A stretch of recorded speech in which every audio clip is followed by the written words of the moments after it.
Assalamualaikum warahmatullahi wabarakatuh. Perkenalkan, nama saya Atika Nurhidayah dengan nomor induk mahasiswa 2121049. Di sini saya akan menjelaskan tentang perspektif Ahmad Dahlan dalam ilmu pendidikan guna untuk memenuhi tugas IPS yang diampu oleh Ibu Dian Trifati, MSI.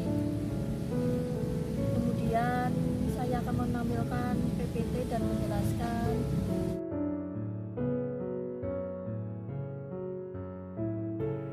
Biografi Ki Haji Ahmad Dahlan, lahir di Kauman, Yogyakarta pada 1 Agustus tahun 1868 dan meninggal pada tanggal 23 Februari 1921. Nama pada saat kecil adalah Muhammad Darwis, mempunyai pasangan yang bernama Nyai Ahmad Dahlan dan kemudian dikaruniai 8 anak. Kemudian ia berasal dari keluarga yang didaktis yang terkenal alim dalam ilmu agamanya. Ayahnya bernama Ki Haji Abu Bakar, seorang imam dan khatib masjid besar di Keraton Yogyakarta. Sementara ibunya bernama Siti Aminah, putri Ki Haji Ibrahim yang pernah menjabat sebagai penghulu di Keraton Yogyakarta. Ahmad Dahlan dididik dalam lingkungan pesantren sejak kecil dan mengajarinya pengetahuan agama dan bahasa Arab. Setelah beberapa waktu belajar dengan sejumlah guru di kelahirannya pada tahun 1890, Ahmad Dahlan berangkat ke Mekah untuk melanjutkan studinya dan bermukim di sana selama setahun.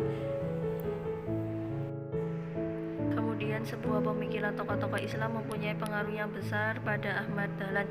Jiwa dan pemikirannya penuh disemangati yang kelak menampilkan corak keagamaan yang sama, yaitu melalui Muhammadiyah yang bertujuan untuk membarui pemahaman keagamaan.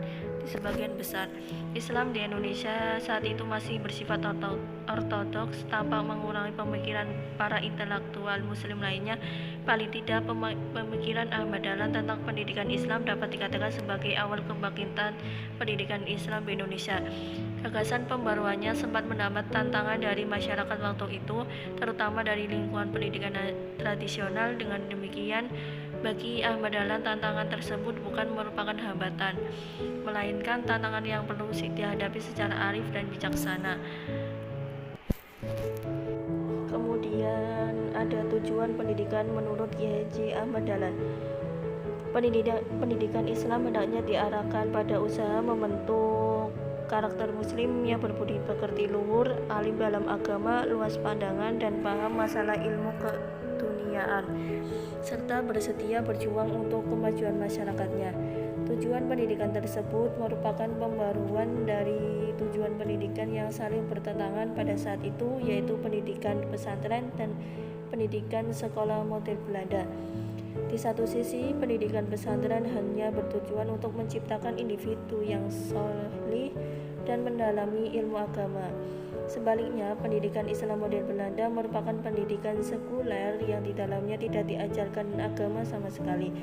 Lulusan pesantren yang menguasai agama tetapi tidak menguasai ilmu umum, dan sekolah Belanda yang menguasai ilmu umum tetapi tidak menguasai ilmu agama. Melihat ketimpangan tersebut, Kiai Haji Ahmad Dahlan berpendapat bahwa tujuan pendidikan yang sempurna adalah melahirkan individu yang utuh. Dan tujuan pendidikan Islam menurut Kiai Haji Ahmad Dahlan sebagaimana dipaparkan dalam deskripsi di atas dapat diambil kesimpulan sebagai berikut.